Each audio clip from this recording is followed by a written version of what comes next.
কখন থেকে ঘুম থেকে তুলছি, বিছানা ছেড়ে উঠতে আর চাইছে না। যেমনি বলেছি মাম্মাম তোমার জন্য সারপ্রাইজ আছে, অমনি লাফ দিয়ে উঠে পড়েছে। তারপর সারপ্রাইজ দেখতে অমনি নিয়ে আসলে হবে না, পিঠে করে নিয়ে আসতে হবে। তাই এখন সারপ্রাইজ দেখতে এসেছে কিচেনে। পরোটা দেখে তো বেজায় খুশি, ভীষণ ভালোবাসে পরোটা খেতে। তা আবার পরোটাতে কোনো পুরের ফিলিং থাকলে চলবে না, পুরটা বার করে পরোটা খাবে। এই যে এটা ছিল বাঁধাকপির পরোটা, ভেতরে পুরটা বের করে পরোটাটা খেয়েছে। কে খাবে তুমি?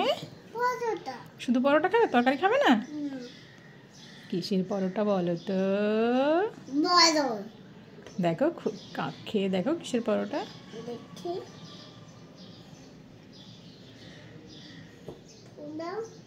গরম আছে?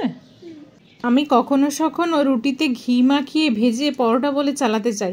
বেটা ঠিক বুঝতে পারে, বলে মাম্মা এটা আমি খাবো না, পরোটাটা যেন কেমন কেমন লাগছে, ভালো লাগছে না, খাবো না।